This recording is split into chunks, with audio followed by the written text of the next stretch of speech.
Hey, what's going on everyone? Nick here with my review for The Predator. This is the long-awaited sequel to the Predator franchise, in which we haven't actually gotten a film since 2010. So it's been nearly a decade since the last standalone Predator film. Before that, we got the two crossover AVP movies and the original pair of films. So this film takes place 30 years after the events of Predator 1, which was set in Valverde. The government knows about Predator activity on Earth, and they've set up a whole unit to track them. Boyd Holbrook's character, Quinn McKenna, stumbles across a Predator while on a mission in Mexico, and because of this, he gets interrogated and debriefed by this government agency, and that's how he runs into the rest of the characters, which are called the Loonies, played by Thomas Jane, Keegan-Michael Key, Trevante Rhodes, Augusto Aguirre, and Alfie Allen. So with this review, I'm going to kind of break down some of the key points that I felt about the film, the stories, characters, how the Predators were in this movie, the humor and action, and give my final thoughts and score. So as for the story of this film, it does take place in present day. Like I mentioned, there's a lot of government activity tracking Predators coming to Earth, because in the film they mention how their incursions are becoming more regular, because what we had heard about originally in the Predator franchise is that they only come during the hot seasons, but now due to global warming on Earth, it's becoming much more commonplace for Yautja to come to the planet. The storyline in this film is fine, but it doesn't really feel like a Predator plotline. It feels more like something out of another alien invasion film or something like that.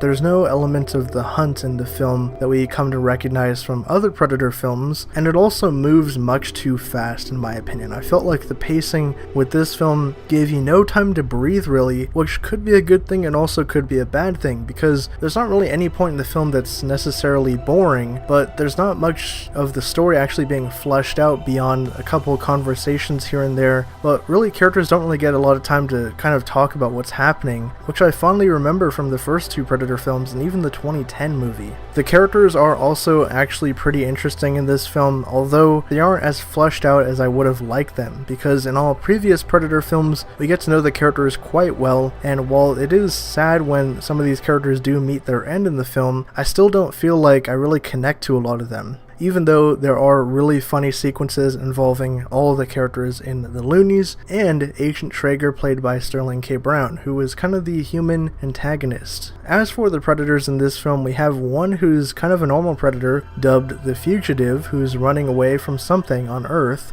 and we also have the Big Bad Upgrade, which we've seen in a lot of the marketing for this film. The whole idea is that the hunt has evolved. Something is bigger, something is badder, and that is the Upgrade, who is also called the Ultimate Predator or the Assassin. I honestly didn't think that either of them were too bad. There were some complaints here and there, but I really did like both of the Predator characters in this film. I thought they both had unique aspects and unique traits to them, and it really made them stand apart from previous Yautja that we've encountered on film and in other media like comics and books, so not really many complaints with the Fugitive or the Upgrade. Now, for something that a lot of fans had worried about for the film before it even came out, because we'd heard rumors of test screenings and discussion behind the scenes about how much humor should be in this film, because we do know that Shane Black directed it and co-wrote the script. There is a lot of humor in this film. Some of it lands quite well, but some of it doesn't really work and just kind of falls flat. It is a very funny film, definitely trying to play up the humor aspect much more than any of the other Predator films. It doesn't really ever take itself too seriously, I guess you could say, and I think fans will either like that or not like that. There is a lot of action in this movie. Like I mentioned, it has like a crazy quick pace, never lets up, it's unrelenting, bunch of action sequences that are actually pretty cool here and there. So as for my final thoughts on this film, I definitely didn't like it as much as I was hoping to, but so much of the kind of build up for the sequel, because it was announced, I believe, in 2014 or 15 that Shane Black had signed on. They were actually going to make this movie, and with all the kind of behind the scenes drama that's happened over the past couple years, I was really hoping that this would be a film that I would walk out and be like, man, I love this. It was such a great entry to the Predator franchise. It really holds a candle to the first two films, but honestly, I can't say that. I think at best, this this is a 6 out of 10 for me. It's just an okay movie. It's nowhere near as good in my book as the first two Predator films, and it's probably about on par in my personal opinion with the 2010 movie, as I'm not a crazy big fan of that one either. It is very fun and enjoyable ride, and some of the characters are really interesting, so I guess if you go in with that mindset, kind of lower your expectations, just go in, have a fun time with it, and you might walk out having a good experience. So if you have seen the film, post your thoughts down in the comments below. Please keep this one spoiler free. If you guys want me to do a spoiler review or kind of spoiler discussion or something, I might do that based on the kind of feedback I get, I guess, if comments and people want it. I know I might do a talk with Mr. H Reviews, so if that's something you're interested in, be sure to stay tuned for that over on his channel, and I'll definitely be having more videos breaking down elements of the film over the coming days and weeks. For more updates on everything Predator and pop culture, be sure to subscribe to HN Entertainment.